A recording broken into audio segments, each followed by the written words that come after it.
Hello, this is Arlo Kilpatrick, the erudite Cunophile, and over the past couple of weeks I've been reading a couple of books related to zoophilia, and I thought I'd share with you my general impressions.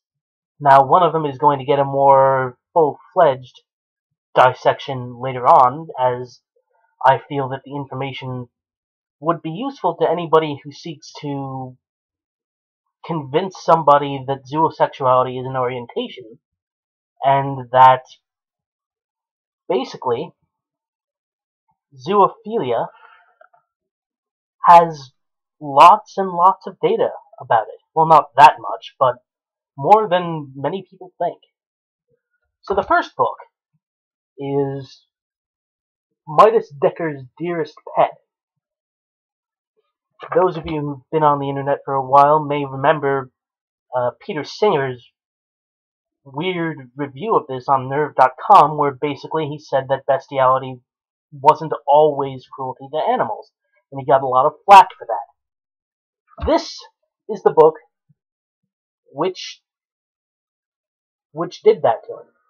And it is, I will say, somewhat controversial. It is a bit rambling at times, but it tries so hard to make this a beautiful subject. And it is a beautiful subject, but just not to most people.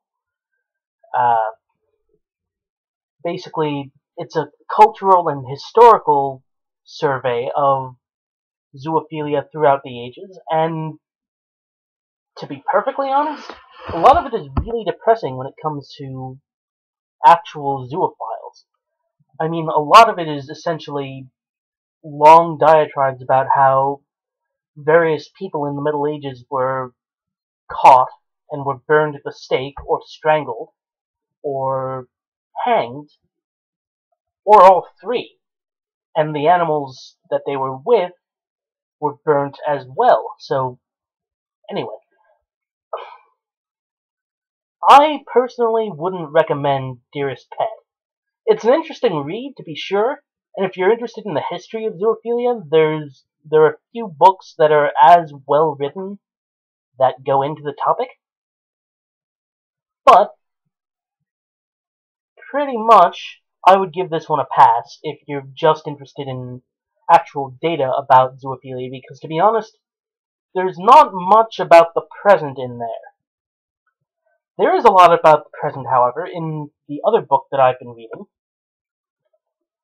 Hani Miletski's classic, in my opinion, Understanding Bestiality and Zoophilia. I ordered this direct from her website, and even got her signature on it, which is kind of neat. Probably doesn't make the book worth anymore, but, you know, it's nice to know. Unlike Dearest Pet, this is a more scientific view of the phenomenon of zoophilia. In particular, now it's not completely scientifically rigorous. I mean, all that it is, for the most part, is the results of a questionnaire that was sent out to a whole bunch of zoophiles, or people who identify themselves as having had sex with animals at one time or another. And basically, 2/3 of the book or so are just reporting the results of that survey. It's a good start when it comes to getting actual data which validates zoophilia as a sexual orientation. Or, I guess, the way the book describes it, the better word to use would be zoosexuality. You know, to parallel homosexuality, hetero, bisexuality, all that stuff.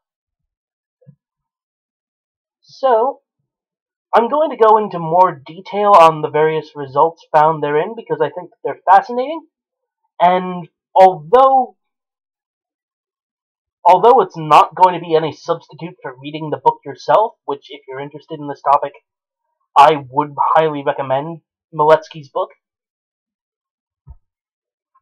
but this is mainly an educational channel, or at least it attempts to be. And I think that these results haven't really been put into video format before.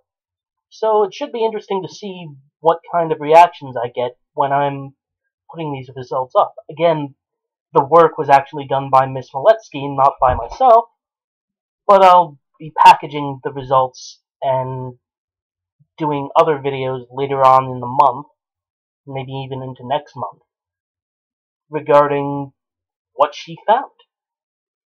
I think it'll be enlightening for anybody who's interested in the subject. This is just a short video on my first impressions of, well, not first impressions, I've read both of them, on my impressions on those two books. And just to let you know, in case you're wondering, I will be doing a more thorough dissection of the results of Hani Miletski's survey a little later. So, that's it. This is the Erudite Conophile, signing off.